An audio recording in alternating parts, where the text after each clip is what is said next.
Hey everyone, my name is Chloe and welcome to the start of another weekly reading vlog. So today I am coming to you from my parents' office. We are still in transition. Jeremy is in the new house.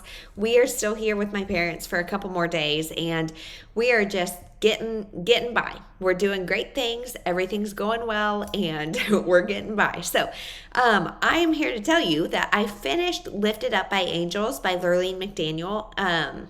It's the second in her Angels trilogy. I think it's just called Angels. And this one, I did not realize, is a direct sequel to the first. So the first one was like Angels Watching Over Me. And in the first one, this young girl, her mom is going on honeymoon number 5 with husband number 5. And she like breaks her finger. And so she goes to the hospital because her new father is like somehow connected with the hospital, goes to the hospital, and this injury kind of spirals into more. And Lurleen McDaniel has this way of writing these characters. Like it's all YA, and these characters like grab your heart, and then rip it apart. So in this first one, she's in the hospital and she's sharing a room with this like 5 or 6-year-old little girl who has a some sort of like spider bite. And so while they're there, the little girl is Amish and her parents have to like stay on the farm to work and to, take care of everything. So her brother and sister come and like keep her company. So the 4 of them, our main character Leah, and then the brothers Ethan and Charity, and the young girl is Rebecca. The 4 of them become good friends, and Leah is kind of just like accepted into the family as one of them among the 4.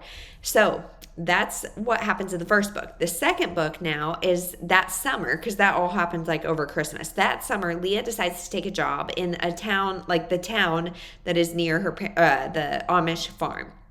So she takes this job hoping to see Ethan and Charity and Rebecca, because her and Ethan had kind of started a relationship. And like I said, she became very good friends with Rebecca and Charity. So she goes, and there's a lot of really good discussion and things I learned personally. I don't know if it's like universally true, but about the Amish culture and just kind of what it's like as a teenager and what the lines are like between English people and Amish people, and like what is allowed, what's not allowed. And I thought this was really interesting because this book talked a lot about how like when you are 16, 17, 18, as an Amish person, you are allowed to kind of like test the waters for English life, and then you make a decision and you are either baptized into the Amish faith or you leave. And I thought that was really interesting because the parents, they like know you're going to kind of test it. So they like know you do it, but they're not approving. And I don't know, like I said, I don't know if that's universal across all Amish culture or if it was just this certain sect of it or what. But I thought that was really interesting. And watching the kids kind of experiment with things and how they do things, I thought that was really, really interesting. And so then also amidst that, watching Leah and Ethan try to navigate their relationship, I thought was really great. But this one is the same formula of like, you fall in love with these people, you get deeper attached to these people, and then tragedy strikes. And while I have read a few Lurleen McDaniels and really liked them, this is the first time I've ever read a series or trilogy by her. And I don't know that I necessarily like that, like seeing such tragedy strike the same people over and over and over. And so I don't know. There were also quite a few references that I loved in this book, because this book was written in like 1997, I think. And I was young at that time, but I have memories of that time. I was not like a toddler, definitely. I'm not going to tell you how old I was, but I was old enough to remember it. And there were a lot of things that were so just of the times that now would be so different. And I enjoyed those things. But all that to say, I'm giving it like a 4 stars just because, like I said, I don't love the idea of like seeing this tragedy strike over and over and over. And the tragedy that struck in this one, like in both of them, they're kind of freak things. So it's like, I don't know. But now I'm reading the third one, which is called Until Angels Lift Me Up or something like that. And this is the third and final book in the trilogy. And now Ethan, I think that's his name. Now that I'm like talking so much, I'm questioning it. But now Ethan is coming back to where Leah is, and he's going to kind of try out the English culture and the English lifestyle. And he's also trying to find kind of a long lost brother. This third one has started off with the tragedy, so I'm hoping the rest of it will be smooth sailing from here on out. But I also love in this third one specifically the discussion of like parents and step parents, and kind of digging up family roots, and what is kept secret, what is the parent's role to protect the child, and how much does the child deserve to know about kind of seedy past in the family members and things. And I think this is an interesting discussion. And again, that thread of the Amish and English, what's the word, like tension, I guess, that is still present, and I'm enjoying it. So that is everything I'm reading and what I'm doing, and I will check in later. Hey everyone, it is Monday, and I have finished Until Angels Close My Eyes. I definitely said that title wrong last time, but this is the third in Lurley McDaniel's Angels trilogy, and I don't know, I'll probably give it like 3.5 stars just because I really enjoy it if it would have been a standalone, but being a series, like this book is so much tragedy. Like there is tragedy in the beginning, there's some tragedy in the end. It is Christian fiction, like this whole series is Christian fiction, so there is like a message of hope, but it's just a little too much. Like this girl needs a break. She needs a break, and I'm kind of like tired of reading about just bad things happening to this girl. There's a lot of good things too. I don't mean that. It just is so like kind of made for TV movie or like after school special that I'm like, I don't know if all this would actually happen to this chick. But anyway, that's where we're at with that. Then I'm reading 28 Summers by Ellen Hildebrand, and I am loving it with a glaring exception. So this book is about this woman. She's like on her deathbed, and her son like finds this letter or finds a note from her or something that says, call him. And it's calling this guy named Jake, I think is his name. And he's like, what? Because I think Jake is like semi-famous at some point or somehow, or I don't know. And so he calls, and now we are getting like the history. These people have known each other for 28 years. So 28 summers ago, here's how they met. Here's how their relationship is progressing. And they kind of have a similar relationship to like Beach Read, where they get together once every summer at her cottage on Nantucket that she inherited from an aunt or something that died. And I find out that I love that trope. Like I love that, seeing each other only once a summer. And again, their reasoning is like, the reason they can't be together is just because she doesn't want to do long distance and neither want to move. And so while I think that's really understandable, it's also kind of a like, I mean, you could be together if you really wanted to. But the glaring issue that I have with this is he has got like a very serious girlfriend, fiance at different points in this story. And it's the same girl. So his twin sister died, and this girl was her best friend.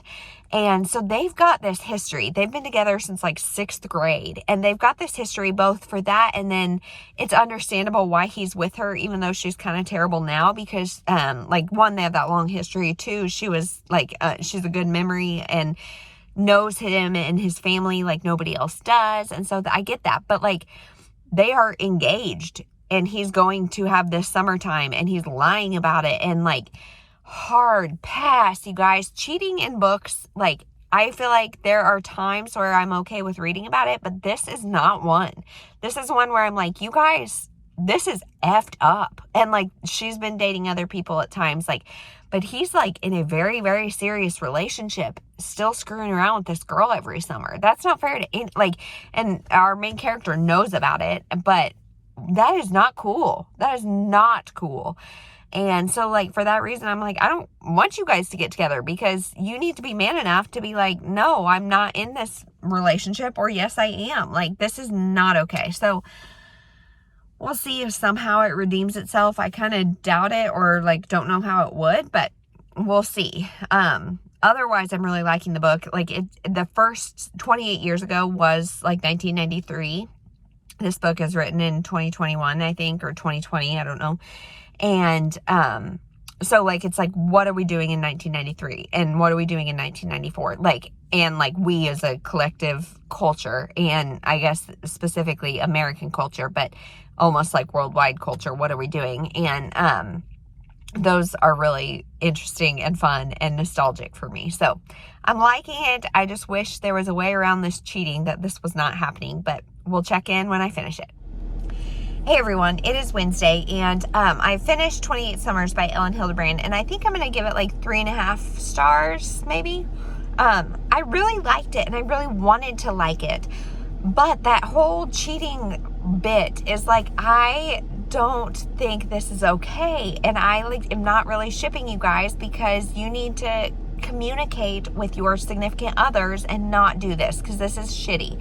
And it gets to a point where like they are doing crazy things to be able to spend time together, and it's just not great. I mean, I get it, you're one true loves, etc., but I don't know, the cheating thing made it hard for me to like fully love it. So and it also was a little bit long, honestly. 28 is a lot of summers, but still good, still love Ellen. So that's that. So then I picked up The 7-Day Switch by Kelly Harms, and I'm buddy reading this with Harissa, and I'm so thankful she's buddy reading this with me, because there's so much to talk about. So this is about Wendy and Celeste, and Wendy is a working mom, and she has a husband who's an artist who's currently not really making any money. And her kids are very needy, I guess, in the fact that they are not self-sufficient at all.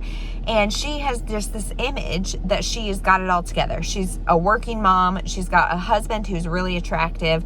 She herself is really attractive. She's got these great kids, a girl and a boy, and everything seems to be going great. And there's one line in the book that I can't remember exactly what it says, but something to the effect of, you can have it all, but you have no time to enjoy it. And that's kind of where she's at. And then our other person is Celeste. Celeste is a stay-at-home mom. She's got 3 kids and a really great husband. The kids are pretty self-sufficient, but her identity is completely in the kids. She has nothing for herself, and she is just kind of in this place where she's like, I don't know, she's nursing her 4-year-old little girl, and things are, she's just really putting a lot into her kids, for better and for worse.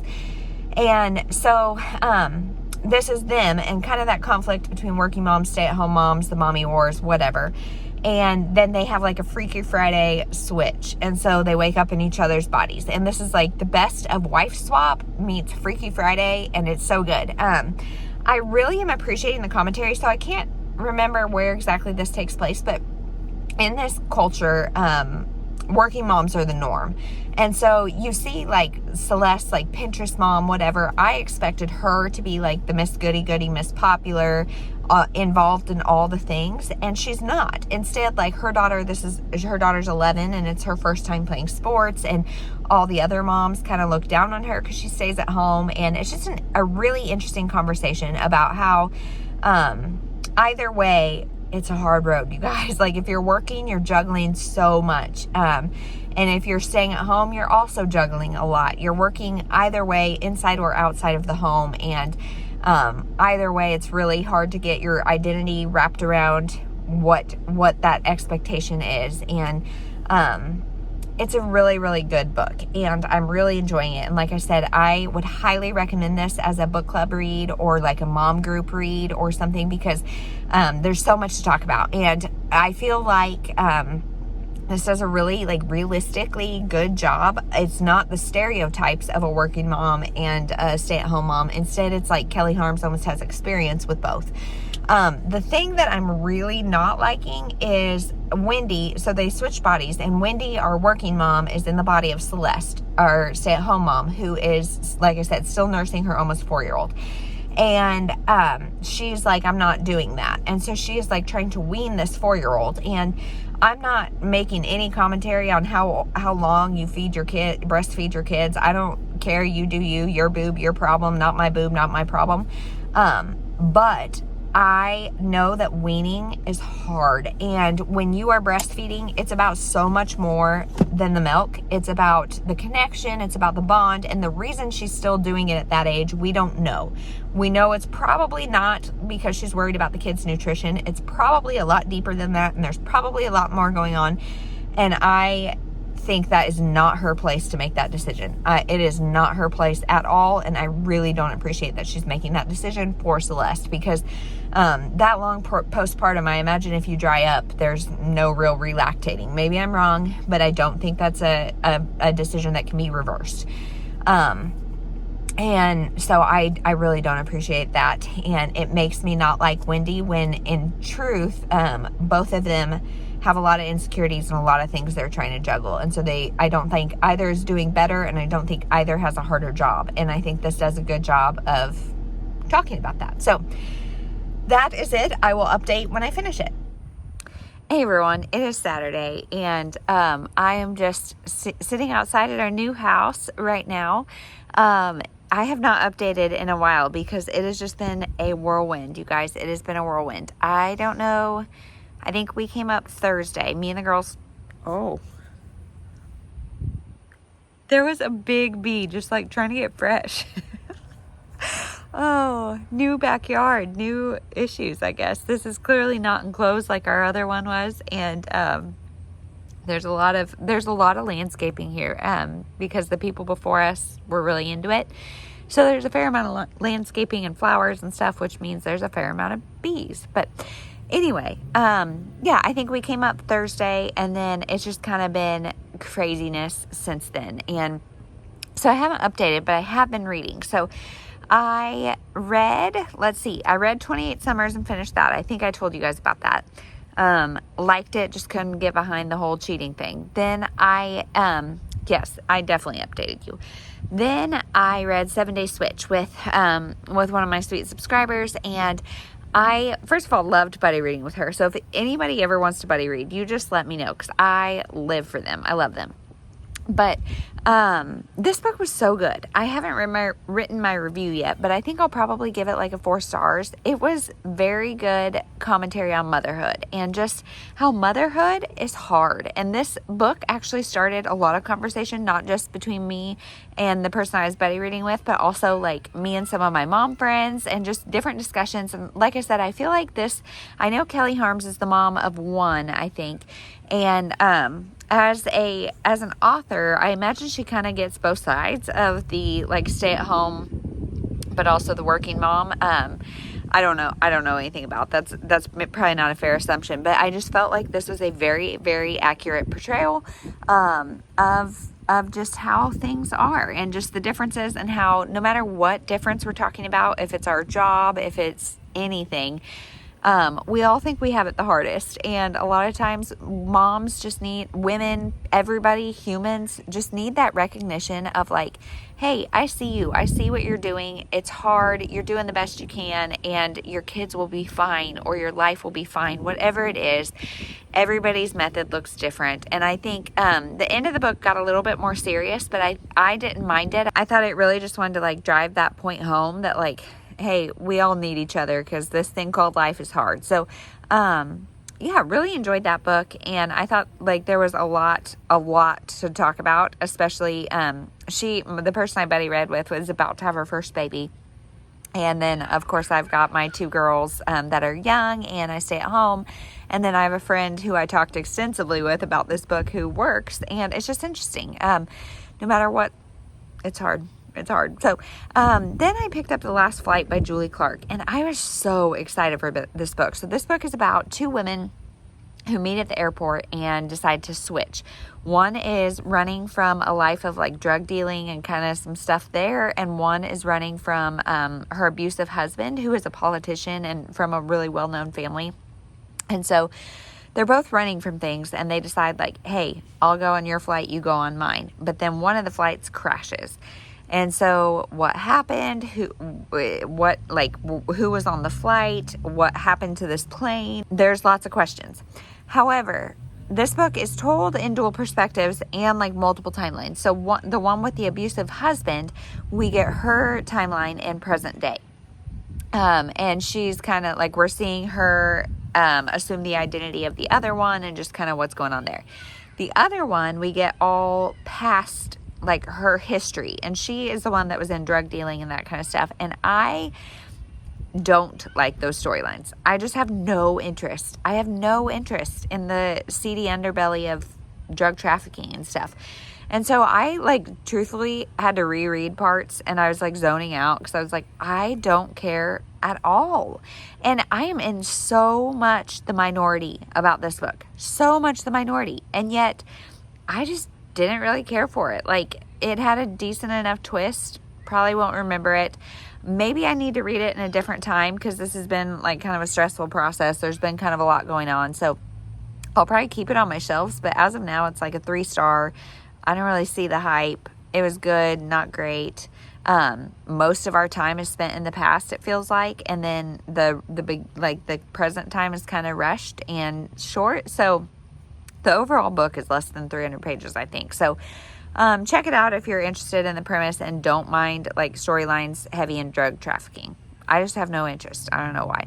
So that is everything. I have like 3 reviews left to write, and I really am the type that I like to like read a book, write a review, then start the next one. And so the fact that I have like 3 to write is really overwhelming me and making me not want to read. So I haven't picked anything else up yet, but this is Saturday anyway. So I'm going to end the vlog here, and I'll see you next week. And I have heard a lot of you guys say you want an empty house tour, and I'm going to do it. I haven't done it yet.